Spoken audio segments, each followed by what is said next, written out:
Meeting on May the 12th, 2025 for our regular board meeting of Canal Winchester School District. Can we please take a roll call? Ms. Barnes? Yes? Mr. George? Here. Ms. Green? Here. Mrs. Talley? Here. Mr. Twist? Here. This time we can stand and say our Pledge of Allegiance. I pledge allegiance to the flag of the United States of America and to the republic for which it stands, one nation, under God, indivisible, with liberty and justice for all. Very good, young lady. Any deletions or additions to the agenda for tonight? We do have one addition and change.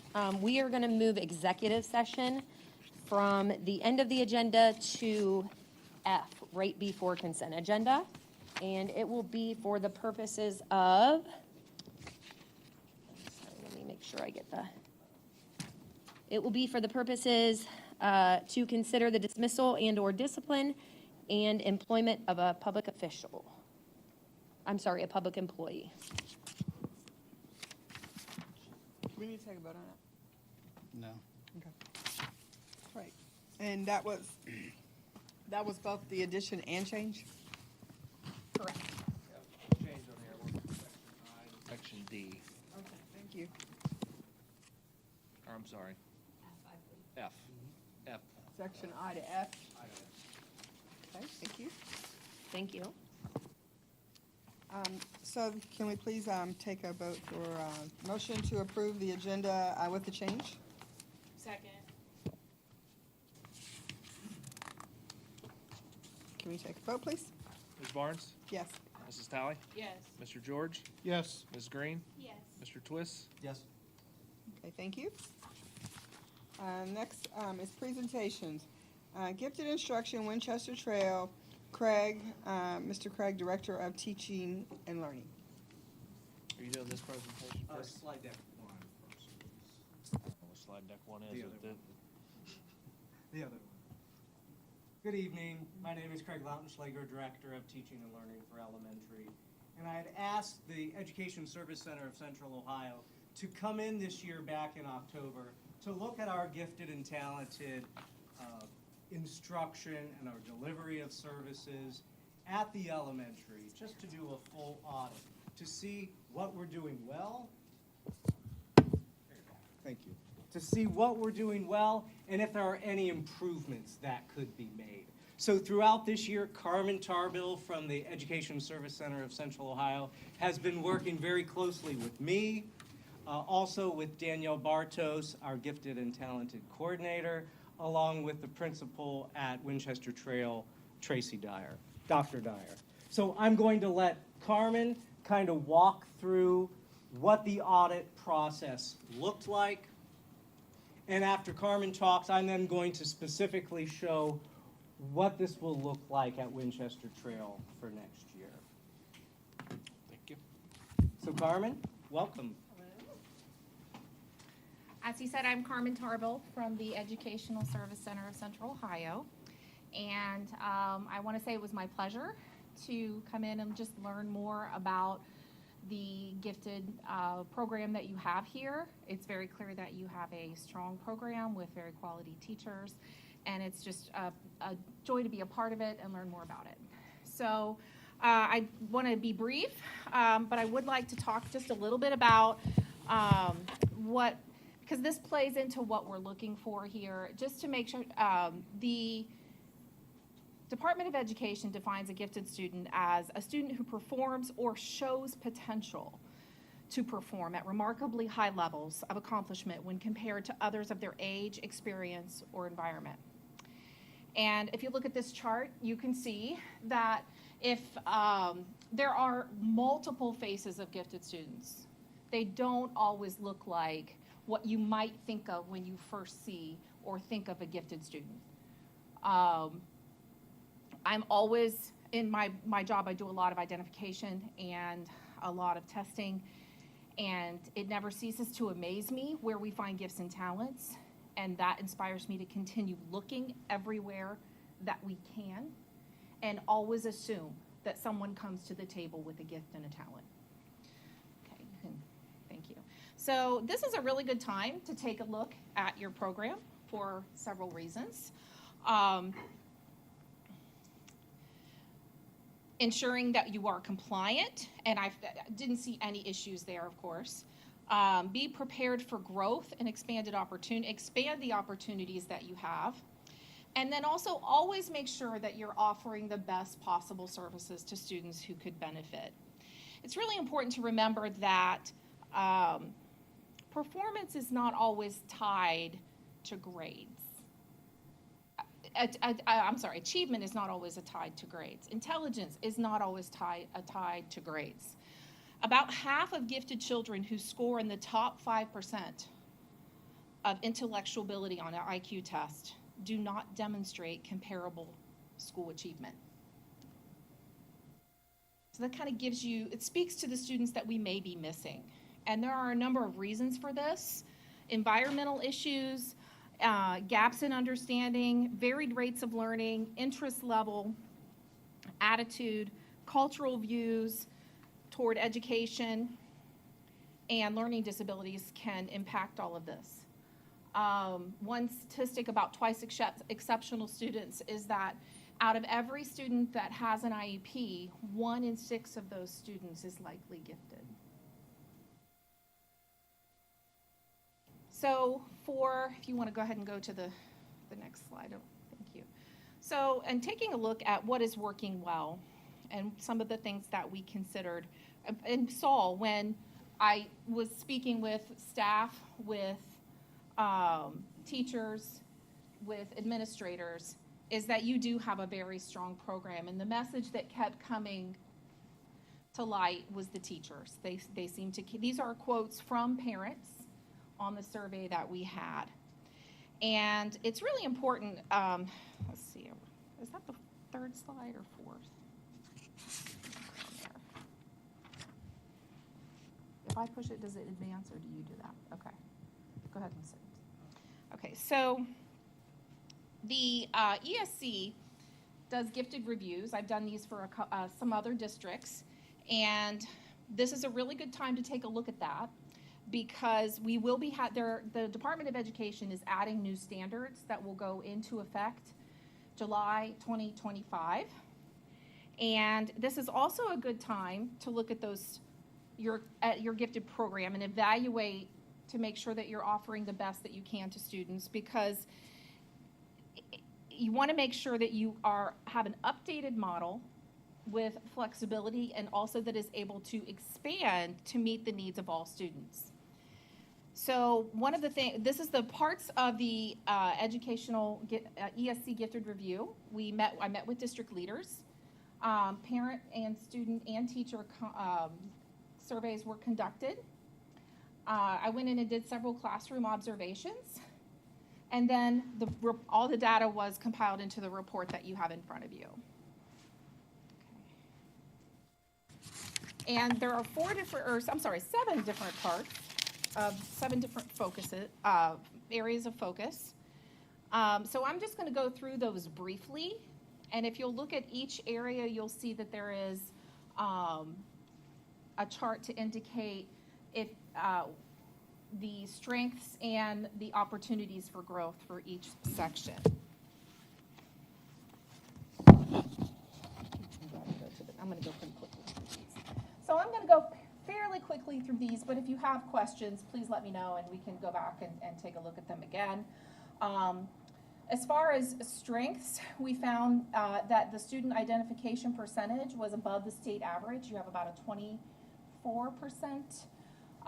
rate of identification, and the state average usually stays right around 15.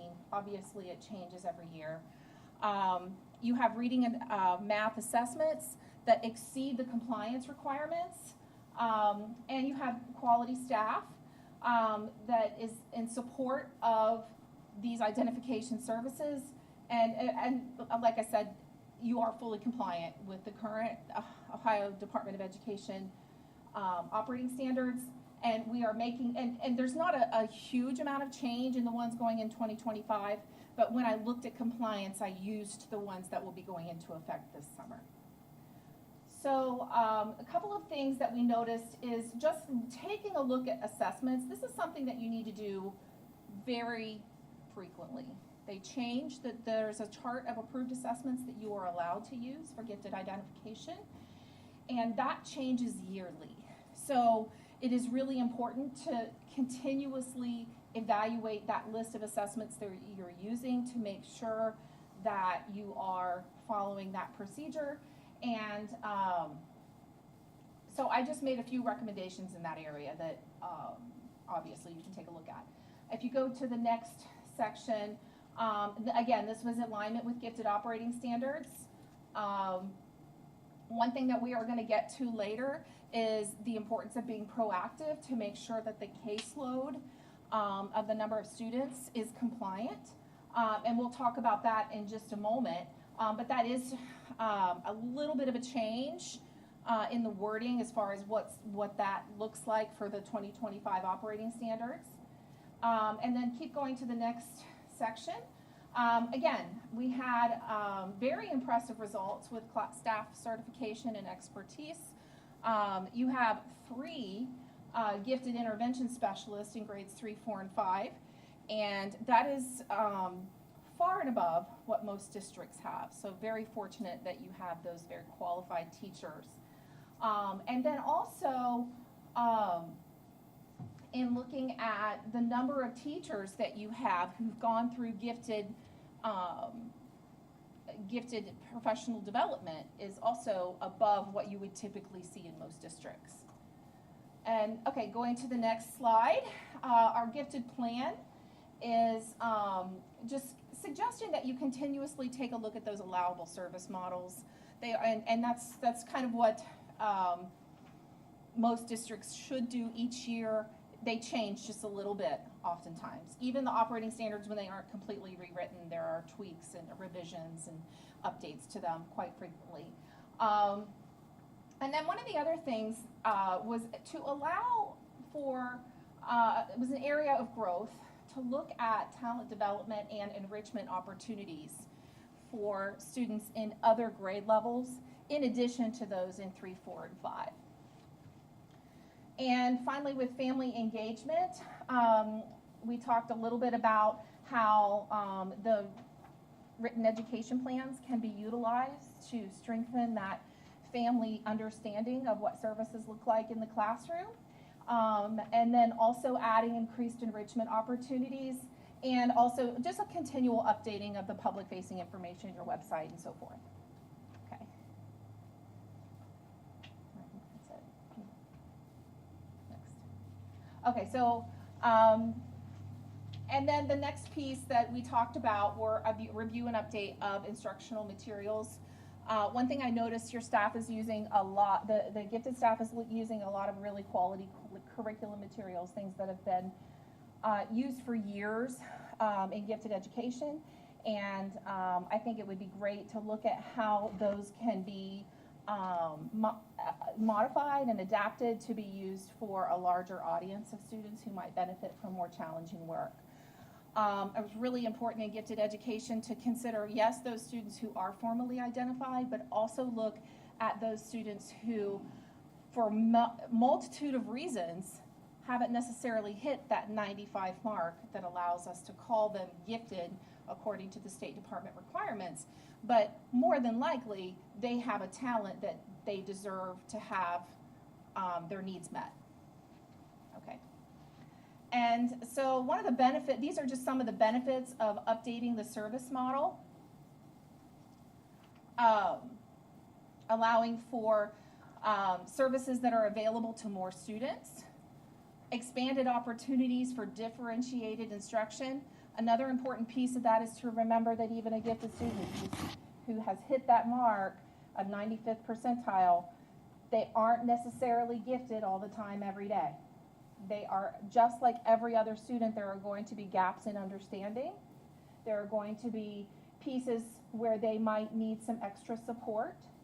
And so by allowing for a flexible service model, you're able to make sure that lessons are differentiated for all students' needs at every level.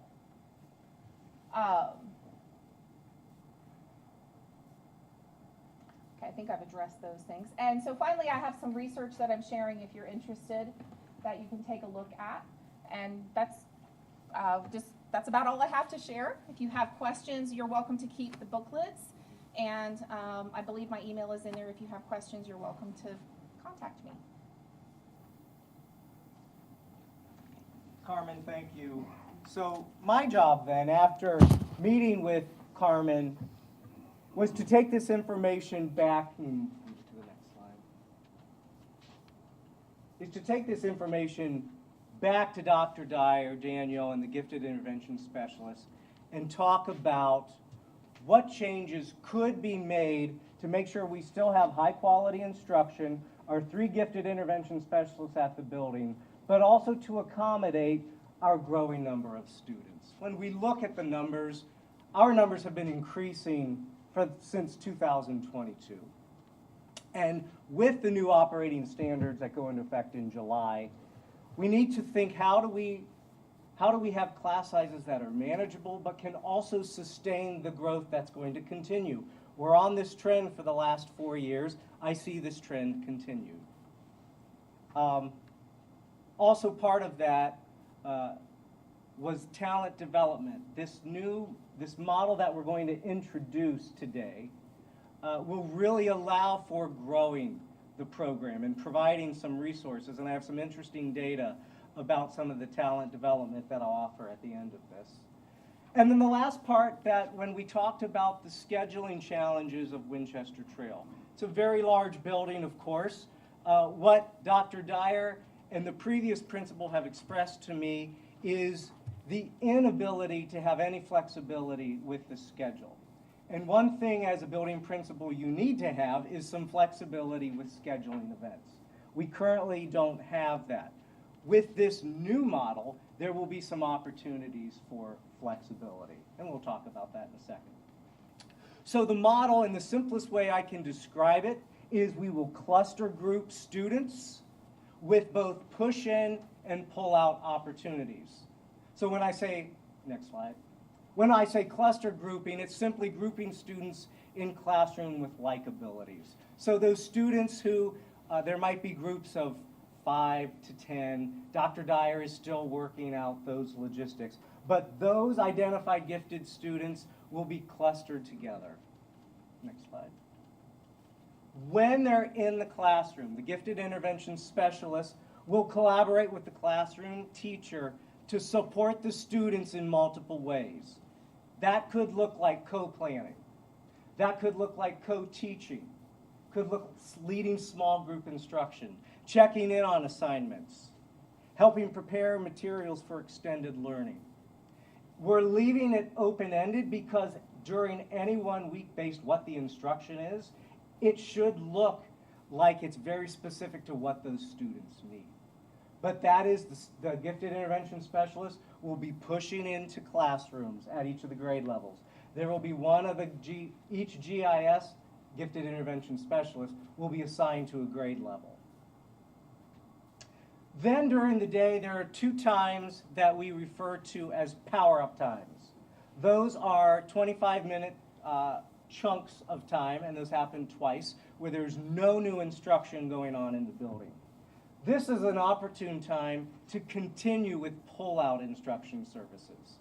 So what could those be used for? Ongoing projects.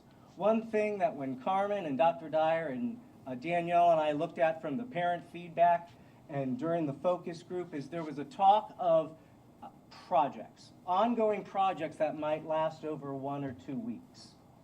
This is an opportunity where we could finally incorporate some of those projects. In addition to those projects, maybe shorter term enrichment opportunities, or this could be time that the students finish work that the gifted intervention specialists assigned during the push-in time. The main key here is there'll be flexibility with what they can do with that time. Couple different data pieces that Mr. Whitlatch and I looked at as we were kind of putting this together. So we looked at liked districts. This is the Ohio Department of Education and Workforce has assigned districts that are like. And so we looked at some districts that Carmen included in the report. Licking Heights is currently a 5-star gifted value add. What was interested is their gifted intervention specialist provides support in the regular classroom with options for acceleration. We looked at Mayfield City Schools, another 5-star gifted value add. They do cluster grouping of their students in collaboration with the GIS and the classroom teacher. And we looked at Pickerington, a 5-star gifted value add. They do cluster grouping, enrichment, and they do something additional called the Gateway Academy. That's simply a pull-out program for their superior COG students and students that are identified gifted in both reading and math. I don't know if that's all, Danielle, do you know, is that all day or just 1 day a week? That is an all-day program. We are currently a 3-star gifted value add. So I just wanted to show you some comparisons that these are schools that are doing very close to what we'll be doing next year, and they're showing success. So another piece that Mr. Whitlatch and I looked at was we looked at the potential for performance index increase of students with the gifted intervention specialists in the classroom. So if you remember, PI is simply moving kids up the achievement ladder. This slide that I'm showing you is just to show you with the gifted intervention specialists in the classroom having an interaction with all students. Imagine if a gifted intervention specialist is working with a student who is currently scoring at the basic level. If they were to provide services, what if they got their student from basic to proficient? You can see how the formula works. That's a pretty significant increase in performance index. This is not about numbers. This is about students. But when we translate it over into data, you can see if the gifted intervention specialist is in the classroom working not only with identified students but all students, there's the potential for all students to be on the increase. Next slide. Okay, so these numbers got really funnily mixed up, but if you scroll down, these are kind of our PI trends for the last 3 years at Winchester Trail. And this is a moving target, just like the slide deck is a moving target. The gifted PI is a moving target. Our CW promise, which is our strategic plan, asks us to make a 0.5 increase in performance index each year. As you can see, we did a great job from 2022 to 23. Same thing from, then when you compare 23 to 24, we saw some ebbs and flows. So we're hoping that with this model that we implement, we'll be able to keep that trajectory moving forward. Our next steps, we've had some communication with families using Parent Square. We've met with and provided a half-day of professional development for our current gifted intervention specialists. Our next plan is at the start of next year, after the gifted intervention specialist has had a chance to actually work with teachers and students, is we'll hold a fall meeting for parents. That was a lot of information. Are there any questions about moving forward? So it sounds, if I'm hearing you right, and I've had, one of my kids was in the gifted program early on, so it sounds like, to me, it sounds like you're doing less actual focus on the students that are identified gifted in the hopes that other students will rise, because it sounds like we're not going to be pulling out the gifted students as much. They'll still get a little bit, but not necessarily what they were getting. So I guess what's the overall hope? Yeah, the overall hope is twofold. The gifted students will still continue to get service. They will get service with the standards that the classroom teacher and the gifted intervention specialists are co-planning to teach. What that gifted intervention specialist will do is take those standards and extend them for the students. That's what the gifted intervention specialists are doing in their pull-out classes now. So I look at it as it's just a change of location. It will still be the services, and it might not be every day with a direct access of the gifted intervention specialist with the student, but services can look multiple ways. Through that planning with the teacher, they're still going to have an interaction with the student. Then there'll be the times in the afternoons when they'll pull those small groups of students also. They will be gifted identified students, but it also could allow for students that have an interest in a science project that maybe they never would have been able to do in the traditional classroom.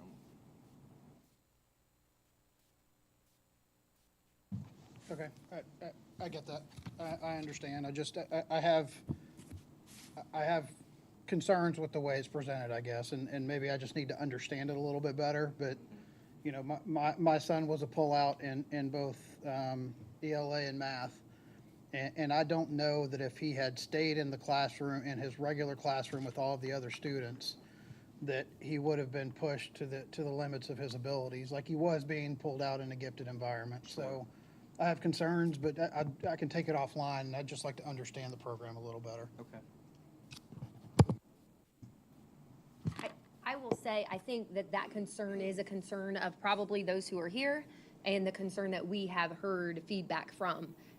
So I do think it's important that you brought that up, and I don't know if we want to take it offline as much, because I do think those are concerns that a lot of people have, that I think the question is out there of, you know, my student has had the gifted instruction that was the pullout, and so now how is that going to change? I've seen the feedback of, you know, my child isn't going to do as well because they're not going to be with gifted kids only. They're now going to have other kids, and so what's that going to look like?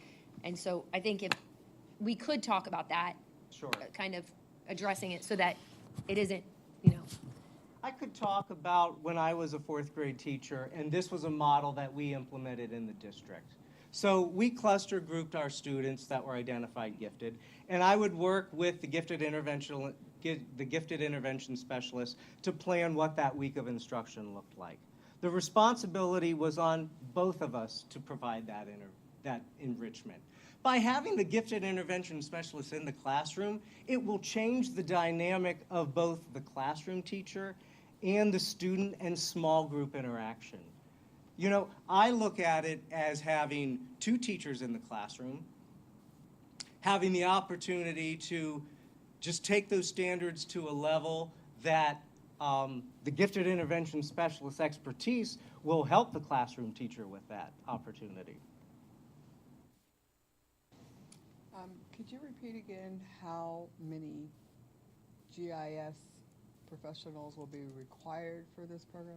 Or do we already have these teachers on staff? Oh, yes. So they're already on staff. We've made no personnel changes. So currently we had one teacher that provided only math instruction, and we had two gifted intervention specialists who provided only English language arts instruction. And they would do that for grades 3, 4, and 5. It would be a completely pull-out situation, so the students would spend their 75 or 80-minute block of time going down to spend time with the gifted intervention specialist. Those 3 GISs will still be working with students. They'll be assigned to an individual grade level at this point. And then at that grade level, they will push out into the classrooms. Are gifted and talented students identified throughout their 12 years, or are they identified earlier on in school and then it's follows them through the whole time? Like, do you ever get kids that just never gets identified until they're freshmen in high school? Great question. I'm going to ask Danielle to come up and speak specifically to our timeline for identification and what patterns we might see. So we identify in the 2nd grade as the earliest through our Math and iReady testing that we administer 3 times a year. And students can be identified at any grade level within that time frame. We utilize iReady up through 5th grade, and then MAP 6 through 8. Students can even be identified in high school through ACT measure. So yes, to answer your question, a student can be identified at any point between grades 2 and 12. So the reason why I asked that is because when I first came to this district, I had a freshman who had come from another bigger school district who scored the highest in the state on 4th grade proficiency. But when I brought them here, they wanted to just throw them into the regular classroom. So And I wanted them to proficiency, be proficiency put in- tests measure achievement, whereas MAP and iReady and ACT is aptitude. So the state of Ohio recognizes aptitude testing for identification, not achievement testing. right. But I knew my son was gifted. So they wanted to put him into regular classes. And I wanted to make sure that he was getting the necessary challenges that he was getting previously as a gifted and talented student. So it was a fight for me at first. Sure. So I'm just concerned about, making sure that, if you haven't been identified, that it doesn't get left behind, that, that we're making sure that we're identifying kids every year. Just because they're not gifted and talented Sure. this year doesn't mean that they might not have that, they might not develop that, because you said it in your presentation, that everybody doesn't do it on a test and everybody doesn't Right. do it in the classroom, that sometimes they just have that Sure. gift and they're bored in the classroom. Well, our high school service model does utilize what we call self-selection, which means that if a parent and student feel that an honors AP or CCP course is worth challenging to them, they are open to take it. They don't have to be an identified gifted student in order to enroll in those. Sure. Add something to that, Yeah. to address your question. Oh, you need to stand up here so they can hear you. Also to address your question as well, and I know you do this, referrals are something that a teacher, parent, or even a student can make at any point K-12. And when you have those gifted intervention specialists in those typical classrooms, not only are they going to be able, they're going to adequately service their gifted students, but they are also going to see those students who, for a multitude of reasons, have not formally hit that 95th percentile. So when they see those students showing that ability or showing potential to perform at a high level, like the State Department definition describes, that's a time when a referral can be made. And one of the things that we talked about is supporting our teachers in looking for those students who show that potential and making a referral for those students, so that if they for some reason don't hit it, that gifted 95th percentile mark on one of the tests that are given throughout the year, there's another opportunity, and to also to look at a test that fits what fits their needs. So I hope that kind of addresses your question. Mm-hmm. Is there any more questions? Yes, I'm sorry, I have a question. Thank you for sharing this information. My question pertains to the light district schools that you cited in the presentation. It sort of seemed like, since they were successful, it's like we're presuming that our district, there's a high likelihood that our district would be successful. But I'm looking at what additional information that would make you draw that conclusion, such as how do you know how long that those districts employed that particular model? And there's going to be like some processing time to see any kind of positive outcomes for it. And I'm kind of trying to compare that with what we're potentially going into. Sure. Great. That's a great question. I did not look to see how long those programs had been implementing that. I think Pickerington's been doing it for... Yeah, this is my 7th year in this position, and they had been doing the Gateway Academy in particular and cluster grouping for several years prior to that. So I can't speak to an exact number, but it's been at least 7 to 8 years. Gifted, also to address that question, not necessarily to those schools specifically, but the gifted cluster model has been in effect since the last time they adopted the current gifted operating standards, which was in 2017. So many districts across the state have been using that gifted cluster model since that time. Many districts do employ a gifted cluster model that doesn't include a gifted intervention specialist. So what you are looking at, where a gifted intervention specialist is included in that classroom piece, is I think a much more supportive and a much stronger option to look at. Yeah, and I ask that because it seems like since others have been doing it, is there a way that we can kind of chat with them and see what worked well and what didn't work well so that we don't make those same mistakes? That's a very fair and good idea. I think that's fair. I appreciate that. And one thing I've been in constant conversation with Carmen is how do we continue this relationship next year so that we can not only provide ongoing professional development for our gifted intervention specialists, but once a month touch base to say, what do we need to do to course correct? I think you made a good comment that we need to implement this, take a step back and see what needs changed, and then keep coming back. Certainly. Thank you. Thank you. Question that I have is kind of, and I think throughout the presentation, thank you for presenting. I think it's been great. It's been very knowledgeable to gain this understanding of it. A concern, though, I think, is that the decision to do this is very adult-centered and not so much student-centered. Can you address that concern? Adult-centered versus student-centered. I'm trying to think with what we've presented. I think this model holds up our district mission statement of empowering all students for success. So when we were making this plan and thinking about how does this support all students, by having that gifted intervention specialist in the classroom, it seems like a very student-centric approach. That's my initial answer to that question, although I'm trying to reflect on how, can you explain more how you approach this as a...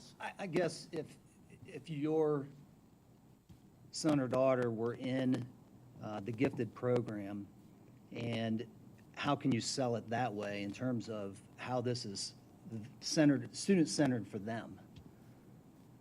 Because the feeling I'm getting, the way you answered it is, this is student-centered for all students. Sure. It's going to enrich and raise the level of, but if my kid is gifted, no offense, but that's what I'm concerned with. That's what I worry about, okay?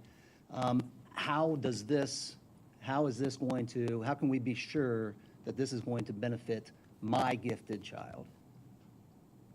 Okay, I think I understand. Thank you for the clarification. I think our dedication to keeping 3 gifted intervention specialists at 3 grade levels is a clear indication that we are very committed to making sure these students grow. I'm not sure at this point I have any other answer. I'd like to maybe reflect a little more about that.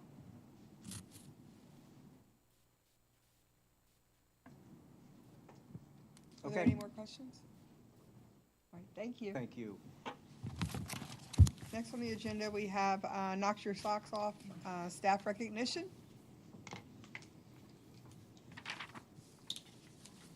Thank you very much. I apologize, I was not ready for that. Okay, well, I appreciate it. We're going to start off with our first Knocked Our Socks Off award winner today, and Winchester Trail Elementary music teacher, Miss Audrey Rice, was nominated by her colleague, Miss Molly Pfeiffer. Ms. Pfeiffer says Audrey is an amazing music educator at Winchester Trail who goes above and beyond for her students and her colleagues. Audrey leads the Winchester Trail 5th grade choir as well as the spring musical. She puts in hours of her own time making sure that her students and performers have what they need to be and feel successful. Audrey empowers her students and vocalists to have the confidence to do their best and let their light shine through. Beyond that, Audrey also is one of the leaders of the ROCKS program for 5th grade girls at our school. She is a positive role model in which I have seen in action firsthand, checking in with students and advising the girls in the group when a problem was impacting them. Audrey is a positive role model for the students in her music class and her clubs as well as on the staff. She has a wonderful sense of humor and is always there to listen, help, and/or collaborate with. Audrey goes above and beyond in so many ways. In her classroom, she is extremely mindful of the diverse learners we have and their needs.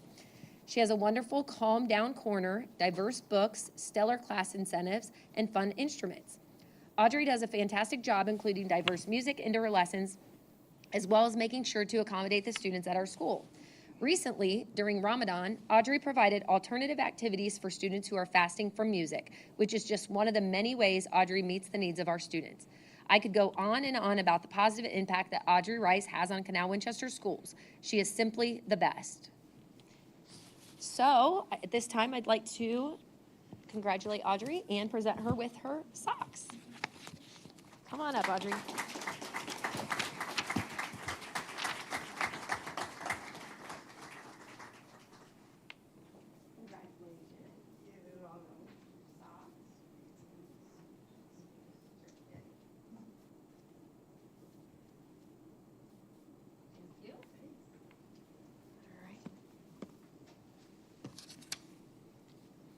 And next up, we have Canal Winchester High School sports performance coach, Mrs. Hannah Sackett, who was nominated by her colleague, Greg Behan. Hannah is constantly going above and beyond for our students and our student athletes here at Canal Winchester High School. She works hard to make sure that all of our athletic teams and her classes have high-quality sport, goal-specific workout programs that challenge them and get them ready to compete. She is always willing to accommodate multiple sports teams, middle school teams, and others in her space and goes the extra mile to help out whenever she can. Teaching classes in the morning, 0 period, and later in the school day, 10th period, she educates our students about healthy habits to give them the tools to be healthy adults. Hannah is a terrific part of the Canal Winchester community, and we are so lucky to have her here at Canal Winchester High School. She reaches so many of our students at her classes and within our athletic teams at the high school and middle school. She truly has an impact on our students, schools, and community at every level, and we could not be more thankful to have her. Congratulations, Hannah.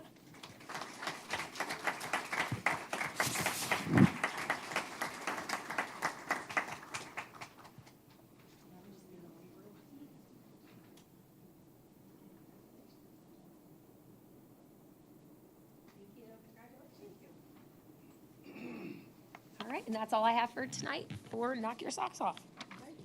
Thank you. Thank you. Next, we have on the agenda the CWEA report.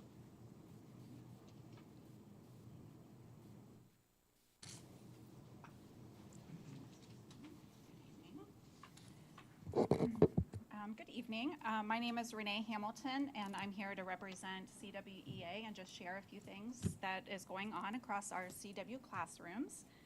So first, I want to give a big congratulations to our Winchester Trail 3rd, 4th, and 5th graders who participated in the musical The 101 Dalmatians at the end of April. And that kids were led by the music teachers Audrey Rice and Devin Handler, which did an amazing job. Also, our high school musical, The Addams Family, led by Brady Brennan. That was an amazing musical that was just held last week. We have Mrs. Hazelbaker's 2nd grade class, who have been planting veggies in the classroom, and they will be moved out into the gardens prior to the end of the school year. Her 2nd graders are also in the process of setting up their annual wax museum, where the students research a famous person, create posters with information, type Google Docs, and then present to family and friends during a designated day at school. Our 6th grade students who are participating in the annual Brock Walk have their field trip to Meyer in the end of May, the 21st and 22nd.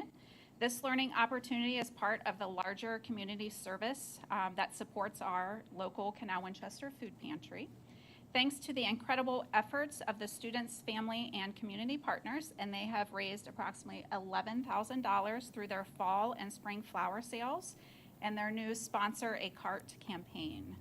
These funds will be used entirely to purchase groceries for the donations to the food pantry. Our 7th grade social studies students just completed a CSI investigation into the Black Death. Students analyzed 8 sources to answer the questions: what is the Black Death? How did it spread? Where did it originate, and how did it spread? Students worked in small groups to take notes on sources ranging from WebMD sites, death reports, maps, and letters to the Pope. Students were to make connections to our recent global pandemic, COVID-19. Students were to identify the similarities between the two diseases and how citizens reacted to the diseases. I'm going to have to read up on Black Death. I don't know if I remember that. Don't tell my husband. 8th grade students raised money to sponsor veterans to go on the Honor Flight. Honor Flight is a nonprofit organization that flies veterans to Washington, D.C. to visit memorials built in their honor. Students were able to raise over $3,000. On May 8th, 65 8th graders, along with their teachers Julie Carson, Ken Phillips, Dane Richards, and Mike Stuckey, traveled to John Glenn Airport to help welcome the Honor Flight veterans from their trip. And that's all I have to share. Thank you. Thank you. Next we have on the agenda Public Voice. I'm going to turn it over to Vice President Dave. So the Board of Education recognizes the value to school governance of public comment on educational issues and the importance of allowing members of the public to express themselves on school matters of community interest. We're also committed to conducting our meetings in a productive and efficient manner that assures that the regular agenda of the board is completed, honors the voluntary nature of the board's time in using that time efficiently, and allows for a fair and adequate opportunity for input to be considered. So just a couple of things, because we do have some public comment tonight. So public participation is permitted. We don't govern what's said or how it's said. We do require that the people making public comment have either have students in the district or have a need to, or have a vested interest in the district. And then the only other thing is we do have a 3-minute duration, so I'll call the folks up to talk and I will maintain the clock. So I'll try to give each person kind of a 1 minute, you've got 1 minute left warning. So the first person up for public comment tonight is Kara Rodich.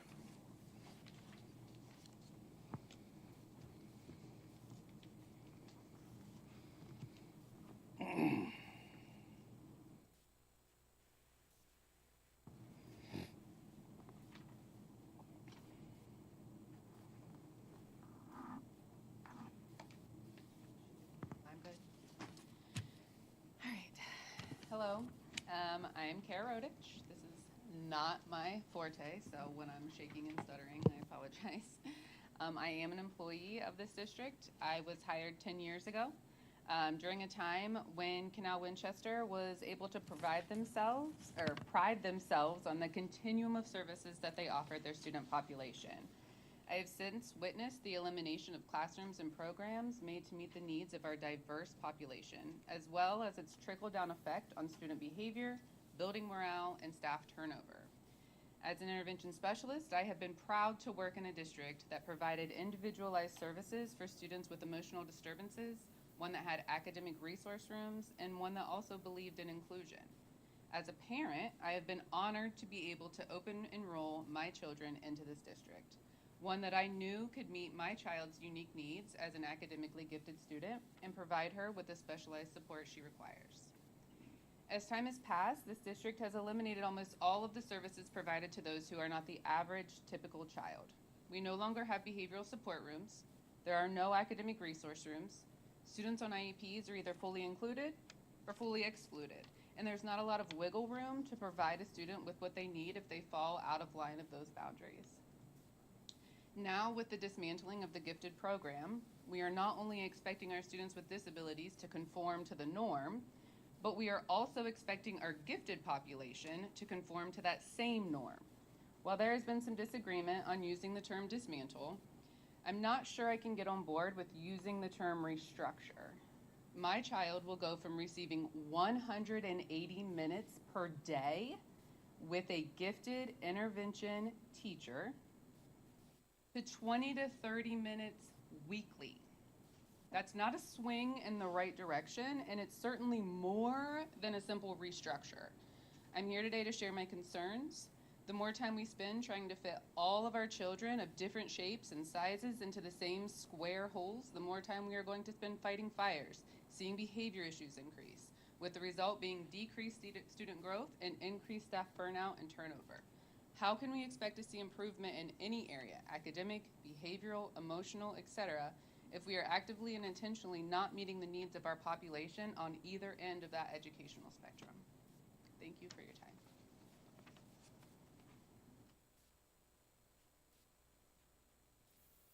Thank you, Ms. Rodich. The next speaker that we have is Ryan Rodich.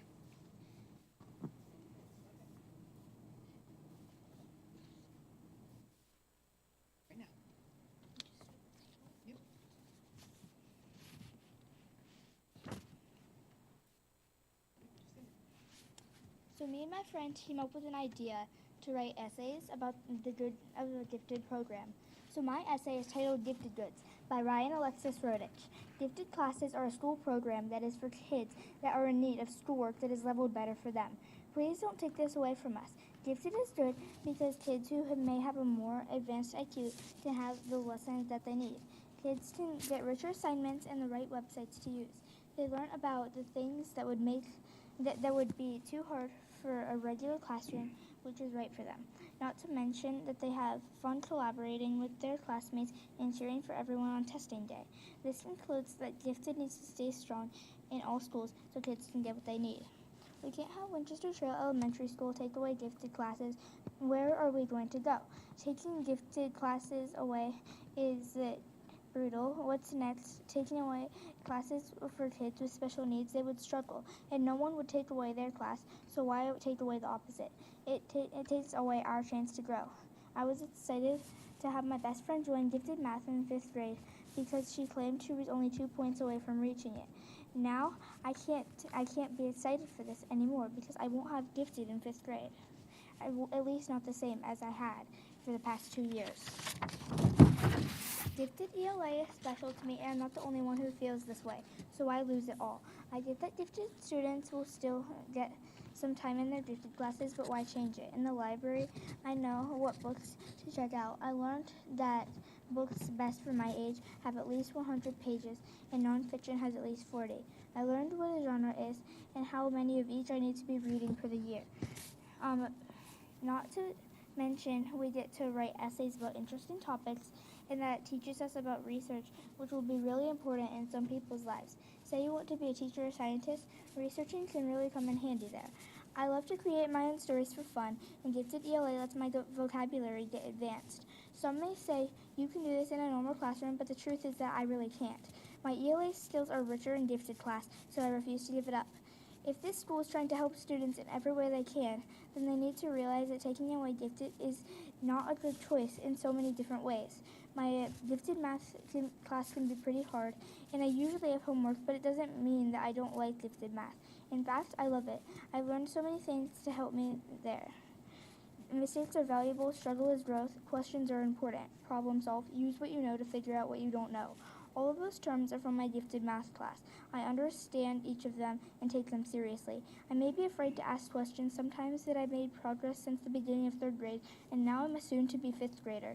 We understand many things, and we've learned so much, including addition, subtraction, multiplication, division, fractions, decimals, percentage, area, measurement, geometry, and probably more.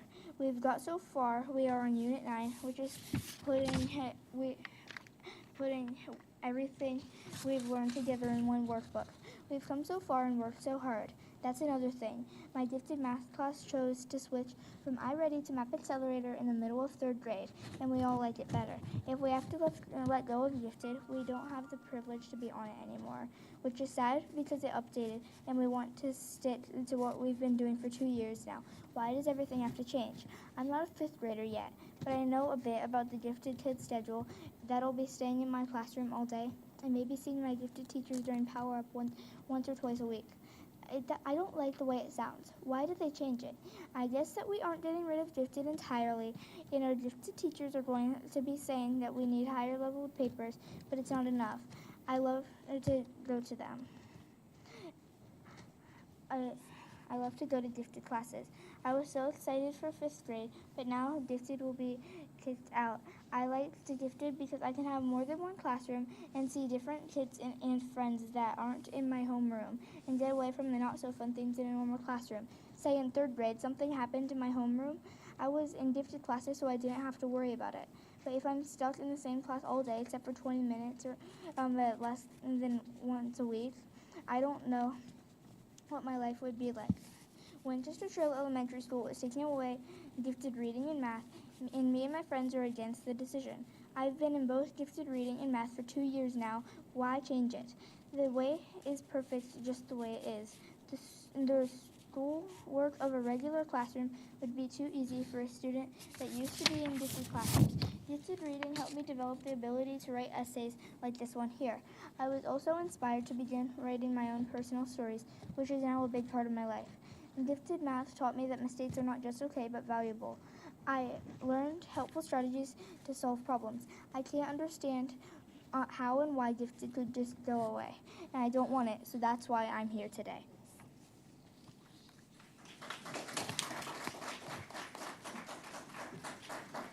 Thank you, Ryan. Next up is Nicole Weaver.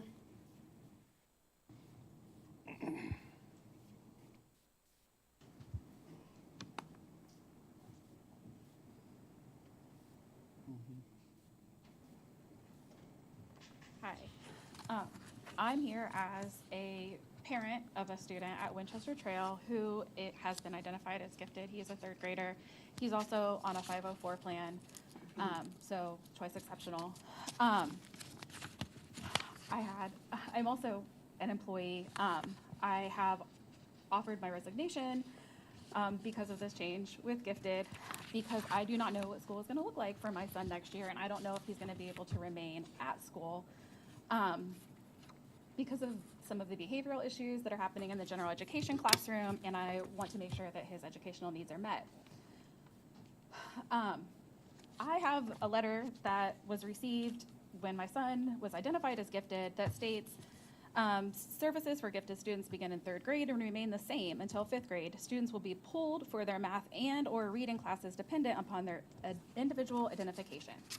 So again, also on the school website, it says students are first evaluated for formal gifted services at the end of 2nd grade. Based on the criteria, students can qualify for placement in the pull-out math and language arts class. Once placed, students remained in the pull-out loop for 3rd, 4th, and 5th grades.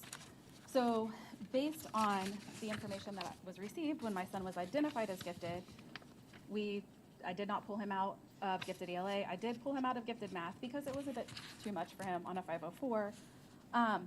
He has gone from a student who could not talk in public at all to now, for fun, his friends in gifted reading put together a play, and he has a part in this play. And this is what they did for fun.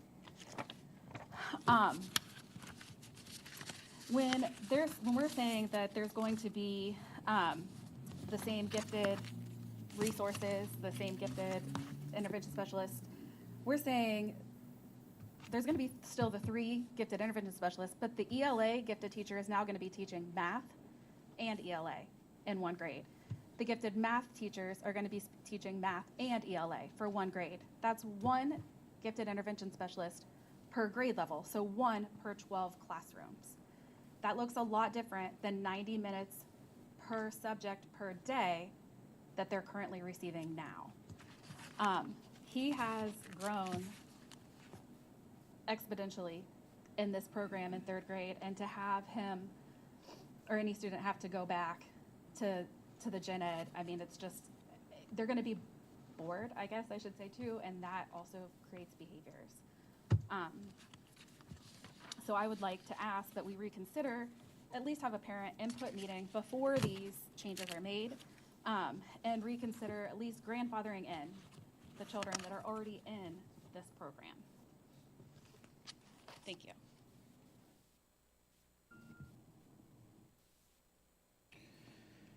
Next, we have Rob Stedman.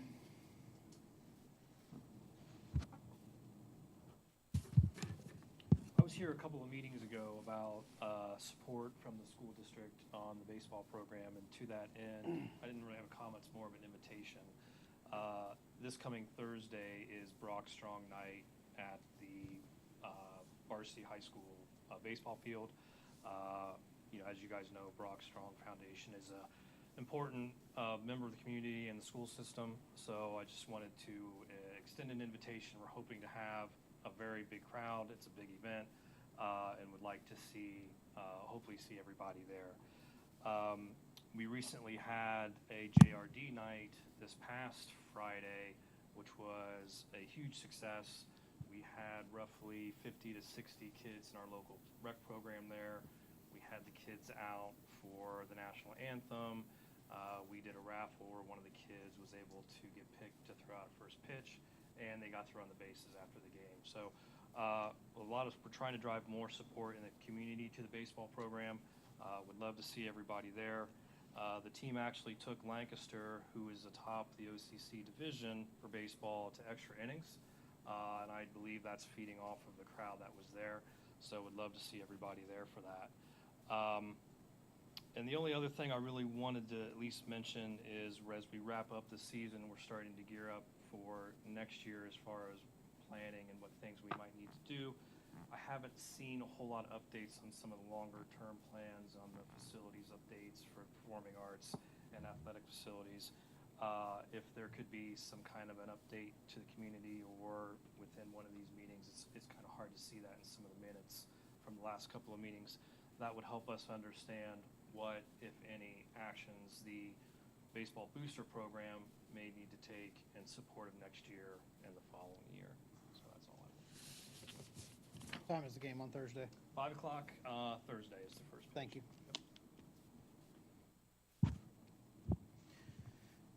Next up is Amelia Ballant.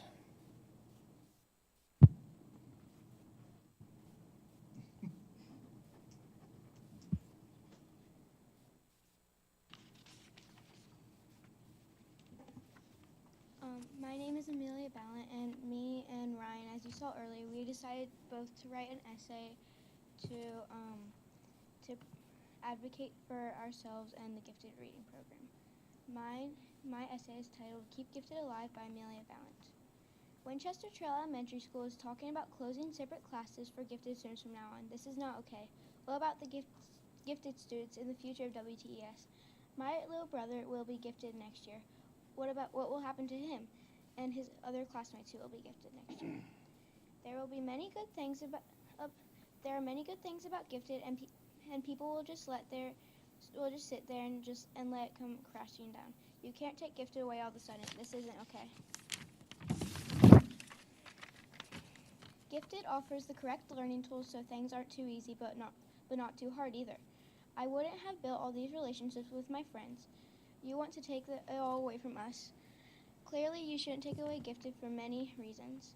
Gifted offers the correct learning tools so that things aren't easy or for them or too hard. If they were to go into regular classes, they would learn nothing. On the Winchester Trail website, they say our mission is to empower all students for success. You think taking away gifted is empowering gifted peers. The gifted students get a little sneak peek of what is coming in 6th grade, switching classes. Gifted helps students collaborate with others. They learn to be kind and many other things. All of this evidence concludes that they shut down the gifted program. I have been in Miss Boyce's gifted class for 2 years now. I won't have built any of these relationships.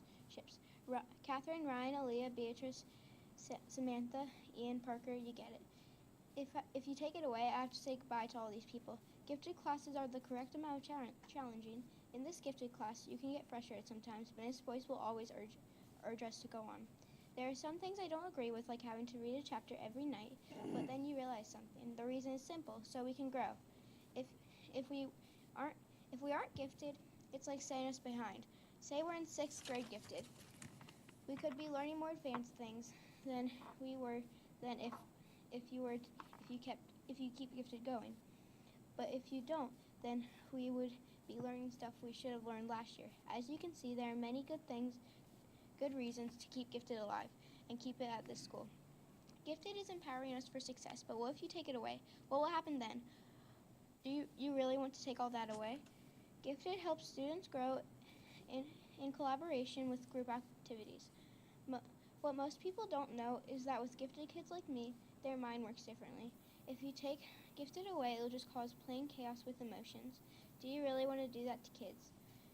Clearly, if you take away Gifted, a lot of things can happen. Some good, sure, but it may be a worse effect for gifted kids than better for non-gifted kids.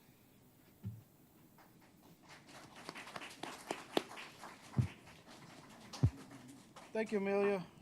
Now, Leah Ballant.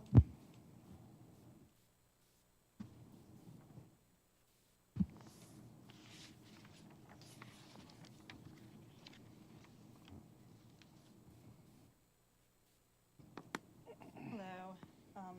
That's my daughter, Amelia. She is in gifted reading.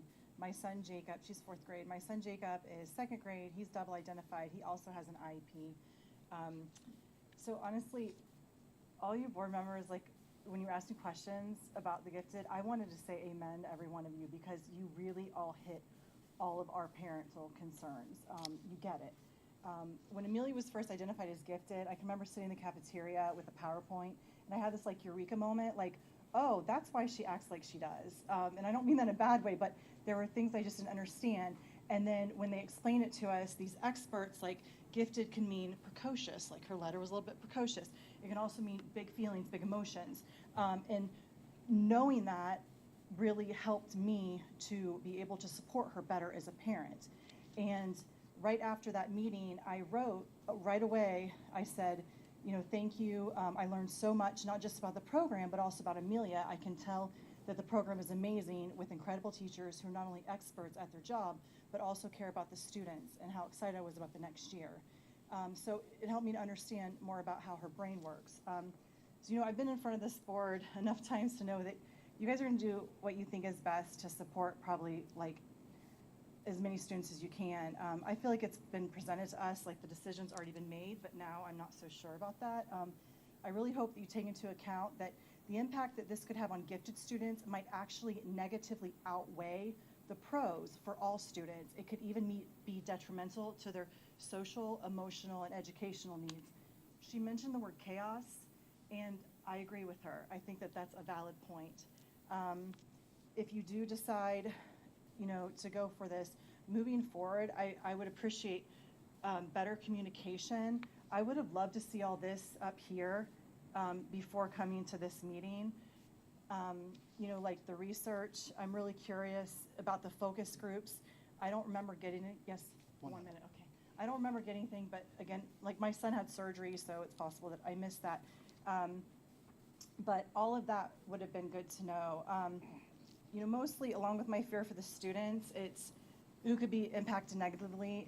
I'm extremely concerned about the amount of pressure this will put on our gifted teachers. What they're expected to plan and execute seems exhausting, disruptive, stressful, not only to the teachers, but also to the other students in the classrooms. You know, 25 minutes, it's very concerning.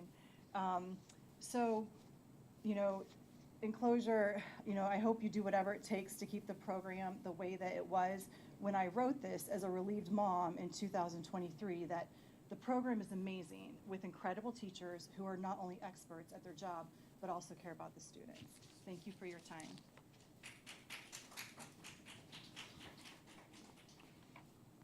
And the last public comment is Stacia Thornton.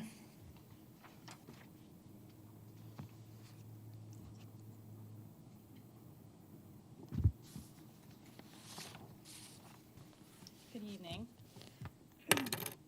Sorry. My name is Stacia Thornton. I am a parent of a 4th grader currently in gifted reading and math classes, a 2nd grader who is already qualified for gifted reading and math, and 2 future students coming up. I'm a fully invested parent, volunteer, involved PTO member, and have the unique perspective of also having a teaching license and spending 7 years in the classroom before staying home to raise my kids. I've been proud to have my kids attending CW schools and have had full trust and confidence in the education they have been receiving until the most recent changes happening. This single subject classroom model has been extremely beneficial for my fourth grader, who has always been a spirited and inquisitive child and what I would consider a non-traditional learner. During his years at Indian Trail, I was greatly looking forward to the possibility of his admittance in the gifted program. Differentiation in the classroom should be a natural part of instruction, but is not always the reality. And therefore, I've been so grateful for this current gifted model. Mrs. Boyce challenges them with vocabulary, helps them delve into books, making connections to themselves and the world around them. Mrs. Hewitt has trained these kids to think, act, and problem solve like true mathematicians. My son loves math and is constantly challenged by the rigor and depth of learning in her class. I was one of 4 parents that attended the focus group. After reflecting on the items discussed at the open conversation and the information coming out about the changes, I've started to question if the purpose of the gifted services review was misrepresented at the focus group. Each parent agreed we were very satisfied with the current model. Sorry, I lost my place. With the current model and the exceptional teachers. At the forum, we had open conversations about minor changes that could be made and gave suggestions of possible improvements to the program in the future. Although project-based learning and other ideas were brought up, it was never mentioned it would be at the cost of the current model or that any changes were happening anytime soon. 1 minute. Thank you. Let's see, I'm going to jump. Sorry. I realize I'm not an expert on Ohio law and policy and do not have all the information, but I feel like we should be giving this more time. Decisions like this should never be done hastily. So I'm confused as to why we would not take more time to brainstorm other models, other solutions before drastically changing the program. Is something to look at, like with the way we identify students. I realize we might have students in the program that may not be truly gifted and students that are not, and there that may be. But is that something that we could take the time to look at, is how we're identifying these students and, looking at the percentage going higher or teacher feedback. Anyway,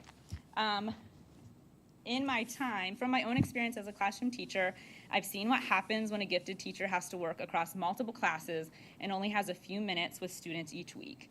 Co-planning and co-teaching are very challenging as they don't have enough time. In conclusion, I am not in support of this change to the gifted program. I feel like the gifted intervention specialists seem like they will have a more passive role and it'll be a waste of their talents and strengths. I'm concerned for my kids' education in the gifted program and what will challenge and grow them to achieve their greatest potential. I hope that what's best for students and their educations is always at the forefront of every decision. Thank you for your time. Thank you.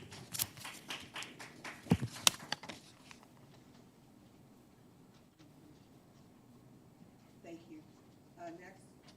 Thank you. Next on the agenda is our executive reports from the treasurer. Good evening.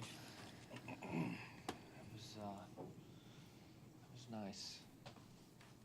So, I'm going to speak on the May forecast. In November, we did the first forecast for the year. Now it's time to update that. Typically in a forecast, there's a lot of guessing or minimal guessing. This forecast, there's a little bit more guessing, I'm going to be honest, but I'm going to use the best educated guess that we have. The budget's currently running through Senate. Senate's not expected to have any decision until I think the first week of June is when they're planning to vote, which doesn't give a lot of time for the committee on the Senate and the House to kind of get together and reconcile that. So I kind of took some key points of what I think will happen. So let's get to the forecast. I do think the formula will cease to exist. So I did incorporate that into the line to where it's basically flat funded on these two lines. I don't anticipate in 28 and 29 a formula being introduced. At that point, a new governor. A little bigger. Yeah, that's what I was trying to figure out. At that point, a new governor will be in office unless they come in ready with their own formula and have House and Senate support. I just don't anticipate a formula being in 26, 27 in this current biennium or the next biennium. Now, they may do something like DeWine did. DeWine came in and gave wellness dollars. Maybe the governor comes in and gives different initiatives, gifted wellness, or something to kind of target additional dollars to public schools. So I'm flat funding state over the next 4 years. The other big thing that I didn't do, there's so many things out right now in the House and the Senate relating to property taxes. There's bills out to change how the 20 mil floor is calculated. There's bills out to basically cap the reappraisal growth in a update in a reappraisal year. There's things out that completely changes how the 20 mil floor is calculated. I mean, so there's a lot of things out. I did not touch that in this forecast on property tax. I kept it status quo, hoping that they kind of keep their hands out of the pot and let the local voters and taxpayers vote for those levies and determine what the local revenue is. So that's the revenue. I really focused on 25 to try to drive in expenditures. I feel pretty good about the revenues. I mean, if anything, it would be on the more conservative side. Who knows if we get additional state dollars, but I would err more on it being frozen than getting additional dollars. If we receive additional dollars, that's even better for the district long term, and it helps the forecast. I do not want to be on the other side to where we're projecting higher state and then they freeze it for the next 4 years. So income tax continues to be one of the only growing segments of our forecast. The state's basically wanting to flat fund the state funding. They're wanting to get their hands on the property tax to where that's basically a flat funded. So income tax is the only growth mechanism that we have. And as you know, and you'll see, expenditures and inflation, expenditures are not static. They do grow. We do have tons of services to offer. We've said it many times. 20 years ago, we didn't have the needs of students that we have today. You could have a regular classroom, 22 kids, and you go at it. Now you've got mental health, occupational therapy, physical therapy, additional gifted. All of those things did not exist 20 years ago. Those things cost money on top of the regular instruction, psychologists, psychiatrists, all of those different things. And we want to provide those services to our students. So expenditures, you'll see, will continue to grow. And this is very contingent in the House and the Senate to say it's not sustainable, when really they're the ones introducing most of these things of producing wellness, producing mental health, all of these different avenues that we all agree is needed, but it also costs money. But they also want to sit and say your expenditures are going from 56.3 million to 68.6 million. One, we're not going to freeze our salaries anymore. I have 3 goals in this district. I've had 3 goals as a treasurer. I do not want to RIF. That means lay off employees. I do not like flat freezing funding. And we control the dynamic, and I do not like levying taxes. Those are always 3 of my goals. If you can avoid those 3 things, you can be very successful in a school district. And to this 10 year and 13 years, I have never RIFed, never given 0% base increases, and we always have a balanced budget. And you achieve that through planning. So my message, regardless of what happens in the Senate and the House, we will adapt. We will make sure employees have jobs. We'll make sure employees receive pay raises into the future. That's not to say we won't lose through attrition. That's not to say we won't lose services in the future if the budgets collapse.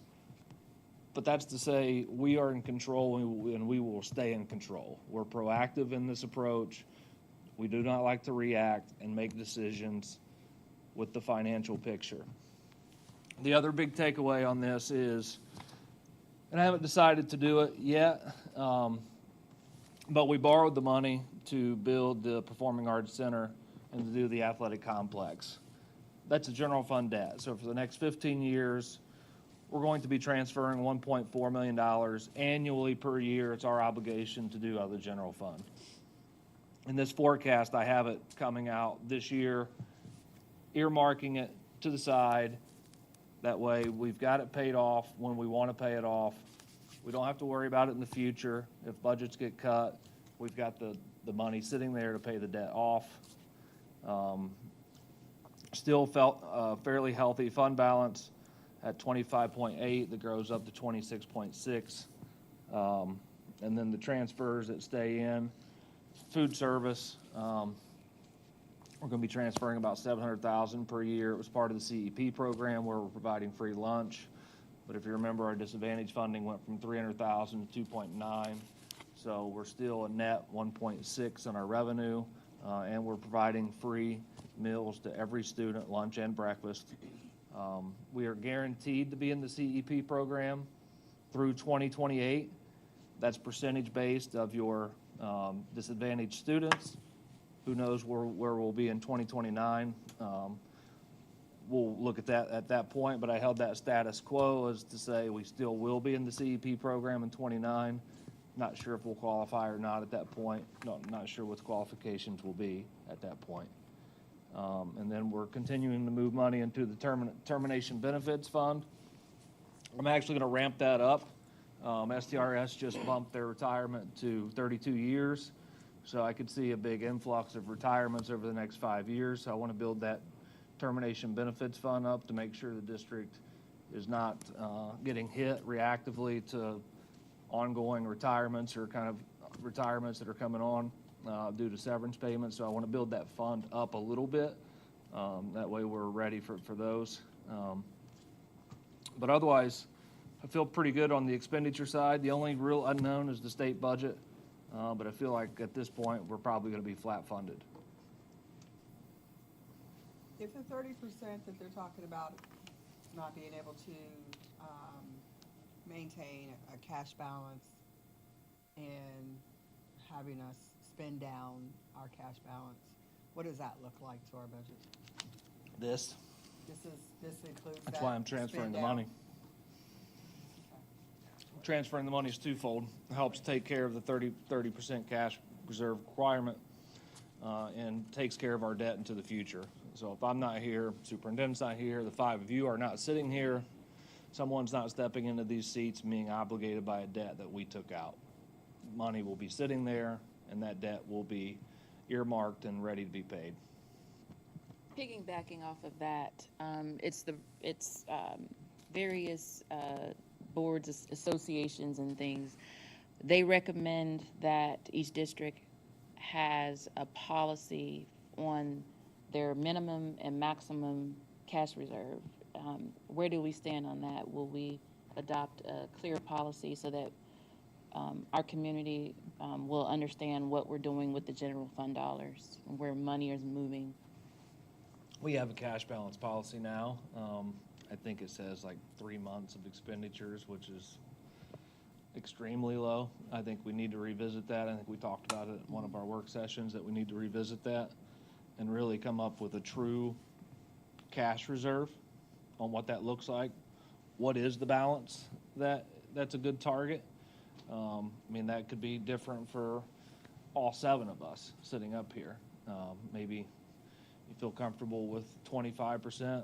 Maybe someone doesn't feel comfortable with under 40%. I would say 35 to 40% is probably a fair range of your expenditures annually. 30's probably too low. I'm just not sure that I feel comfortable with the state telling us any amount. That I don't should be by either. the board of the school district, and we've been very responsible in how we manage our funds. And anything can come up at any given time. No one knew COVID was coming. It's just being fiscally responsible and having funds there for whatever purpose or reason, and being able to build the things we need to build or do whatever we need to do to maintain and operate should be at the city, the board level, not at the state level, telling school boards how much they can have in cash reserve. No, I agree. That's my opinion. I agree, and I expect that to go as a bargaining chip. From what I'm hearing, the Senate's not in favor of at least the 30% cap. But whether the House is willing to give that up and it becomes a bargaining chip and the Senate gets something else and that ends up staying, at that point, who knows? But what it did for me is it opened up a new lens to look at this differently. Since I came here, I mean, in my interview, I said cash reserve was the biggest challenge that a district can face. When you have the cash balance, the state looks at it as a negative. Employees want to look at it as a negative. There's not much positive that comes when you have that much money sitting there. The taxpayers look at it as a negative, to where we know that cash balance wasn't accidental. It was a lot of work that went into it. It was a lot of planning. It was a lot of luck. ESSER came along. We've made some good decisions at work. CEP has worked in our advantage. Implementing full-day kindergarten at the right time helped and was to our advantage. We've hit enrollment. Formulas have been created at the right time when our enrollment was growing. So we've stumbled upon certain things, and we've been fairly lucky as a district over the last 10 years. Now, a lot of that's planning, a lot of it's us trying to look at new ways and get creative, but there's also luck involved on when these things are kind of timed up and it comes to your favor. It's only luck if you're prepared to receive it. Correct.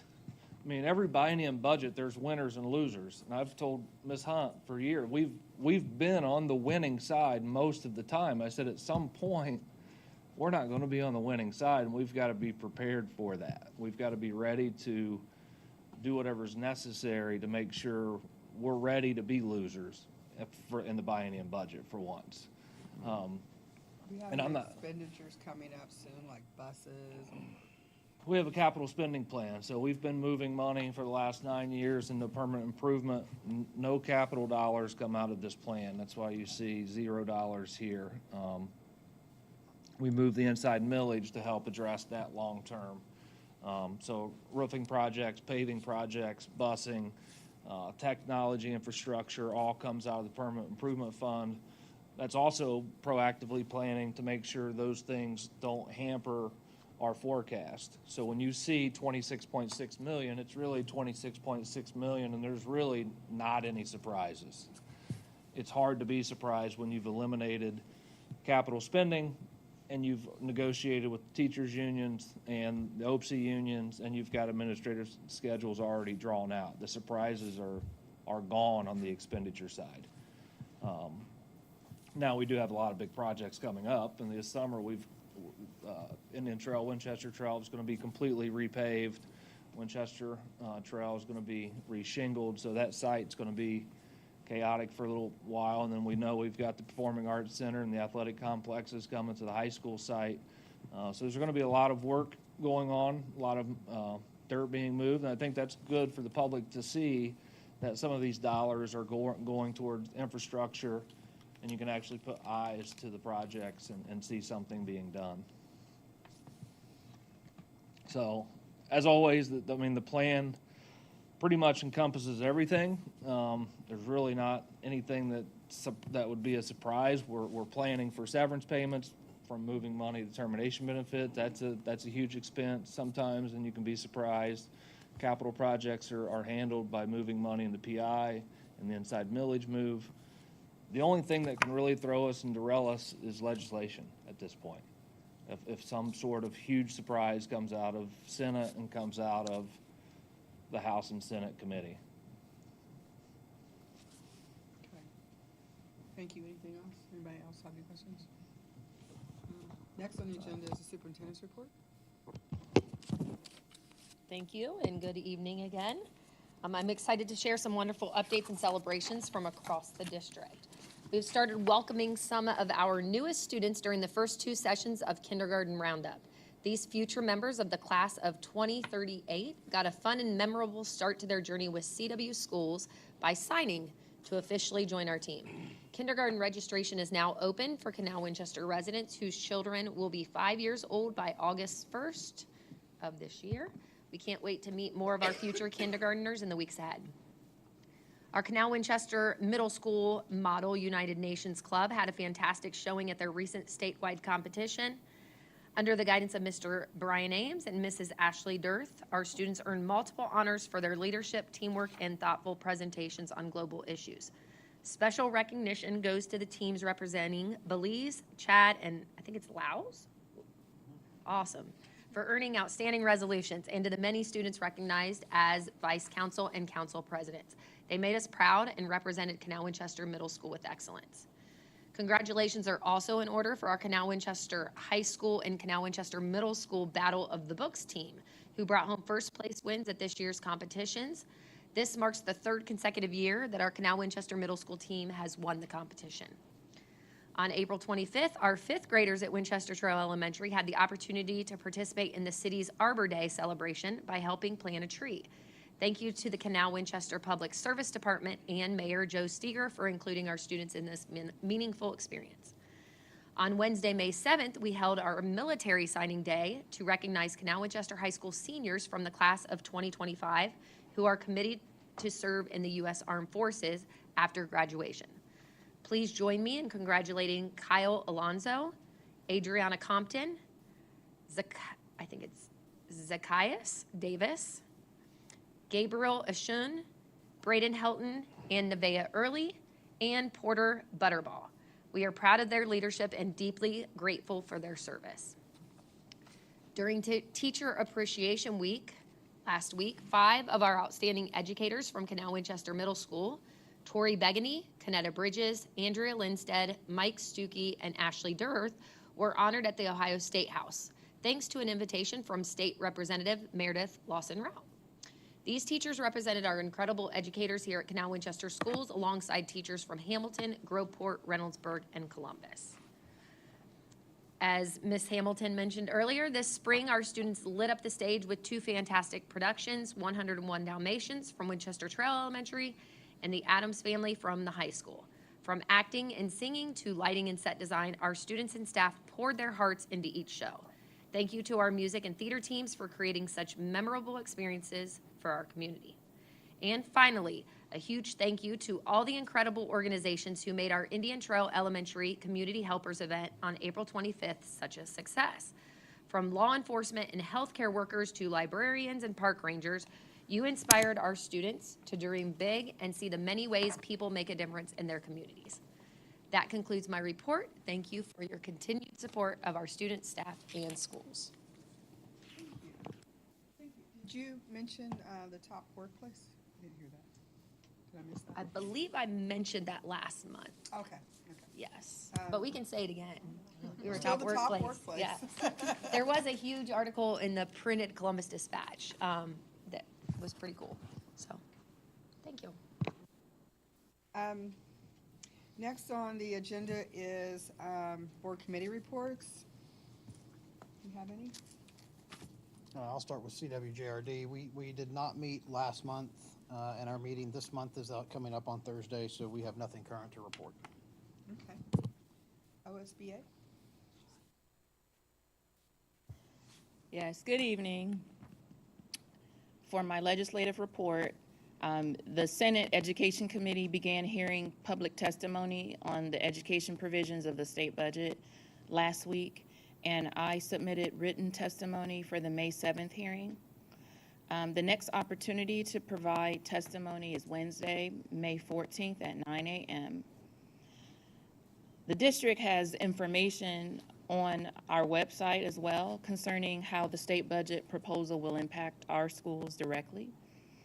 And it conveniently provides our community with information so that they can lobby our legislators and talk about what that impact will be for our students, and just to convey that there are real consequences that could impact the financial stability of many of Ohio's public schools, including ours. And Mr. Roberts gave a good, thorough insight into that. We do maintain the position that the Fair School Funding Plan is best to meet the educational needs of all students, and that the 30% cookie cutter cap, that's what I call it, on cash reserves is just bad policy. And that could lead to massive cuts to student programs and services, thus impacting the quality of education our students receive. So I'm just asking that you all stay engaged, stay informed. Education leaders and advocates across the state are continuing to push for meaningful amendments to the budget bill, and we are showing up. But we have to keep our voices heard. Thank you for listening to my report. Thank you.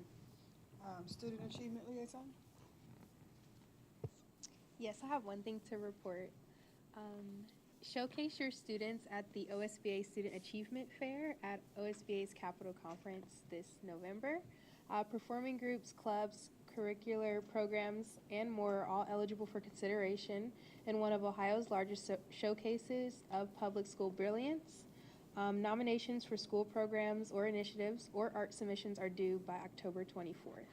And you can find more information at ohioschoolboards.org. Thank you. Next on the agenda is the district reports. Does anyone have anything? Yeah, I've got a few things. It looks as if many of the buildings are currently having enriched learning and have lots of fun activities planned here moving forward. So I know that's exciting for all of the students and staff. Also want to mention, I know Mrs. Hunt said something about the Addams family, but it truly was amazing. The set was incredible. So fantastic job, and shout out to Mr. Brennan on that. Wanted to congratulate Allison Burns, who's the middle school teacher of the month. And the last thing is congratulate Jackie Collier, who I taught with for many years, is retiring at the high school. So congratulations to Jackie. And that's it. Thank you. Thank you. Anything else? I just wanted to acknowledge all district teachers, staff. For last week, it was Teacher Staff Appreciation Week. So we really value all your contributions to our students, and you make us CW proud. Thank you. I did send out an email to all the teachers, and I got a lot of responses back. Thank you for your heartfelt caring of your responses. But it was really all about the teachers, and I'm just glad that we had an opportunity to get that information out to the teachers to let you all know how we appreciate all that you do and everything that you do to make Canal Winchester such a successful school district here in the state of Ohio. So the next thing we have on our agenda is the consent agenda. Nope. Oh, wait a minute, did I miss something? District reports. That's what Huh? What did you say? we're going to go into executive session. That's what we moved at the Okay, beginning. sorry, yes, we're going to go into executive session. We got district reports first. We did. We already did those, you was Okay, out. excellent. I do not. Sorry. Did you have something that you wanted do to not. say I in do those not. district reports? Nope. Okay, great. Yes, we did make a change to the agenda, and so we will be going into executive session, at which we will come back into our regular session after the executive session, and the purpose of the executive session is consider dismissal, discipline, and employment of a public employee. Motion to go in executive session. Second. Second, sorry. Can you take a roll call, please? Mr. Twist? Yes. Mr. George? Yes. Ms. Barnes? Yes. Ms. Green? Yes. Mrs. Talley? Yes.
All right, we're ready. We are reconvening the meeting for May 12th, 2025, and it is 9:15 for reconvening. And we are going on to F on the consent agenda. First and second, roll call. Oh, let's do roll call. Need a motion. Motion for first roll call. Can I get a second, please? Second.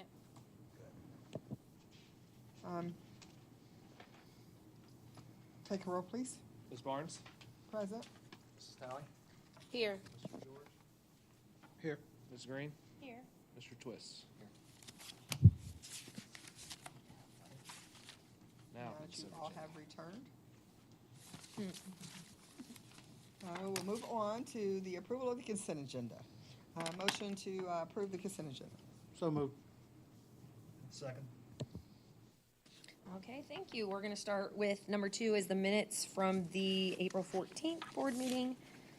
Number 3 is donations. We have 3 donations. One is for the mini pitch at the trails. We have 2 scholarship amounts for one for Peggy Wood Scholarship, and the other is for the Cheryl Wood Scholarship from the Wood Foundation. So we want to thank those individuals for their donations. Number 4 is certified personnel. We do have a letter of resignation from Dave DeWeese, who is currently a teacher. He will be hired later, moving into a technology role. And then also, as Mr. Twist mentioned earlier today, we are accepting the resignation for retirement purposes from Jackie Collier, who is high school teacher. So congratulations to Jackie on moving towards retirement. Congratulations. We move on to a leave of absence. We have 1 request for leave of absence. And then moving on to the certified recommendations, we are hiring Colton Pence as our student-run business instructor, Madeline Davis Rowley as an occupational therapist, Jennifer Ebert as an intervention specialist at Indian Trail, Nicholas Funkhauser, math teacher, and Mr. Steven Statanovich as a science teacher at the high school. Number 5, for classified personnel, we do have resignations from Allie Pinion, Jennifer Ebert, and Nicole Weaver. Again, Jennifer Ebert was hired in as a teacher. Leave of absence, we have 3 requests for leave of absence. And moving on to classified recommendations, as I mentioned, Dave DeWeese will be taking on the technology integration specialist position. And then we're also got Tony Greenslade Smith for our building secretary for attendance at Indian Trail, and Faith Kaler will be building secretary at Indian Trail. And then we're hiring Brenda Hargis as a classified custodian for a substitute. Number 6 is our supplemental personnel. Again, we are hiring all coaches that we know for now. This is a new process where in May we'll be putting them on a 1-year contract that covers them and us for them to be under contract through the summer and their off season. So you'll notice there's several positions that we're approving there, and also the stipends. Moving on to number 7 is our administrative personnel. We have resignations from Steve Satanovich and Leah Cobb, and I want to thank them here publicly for their years of service to the district and wish them both the best. Number 8 is for food service management renewal.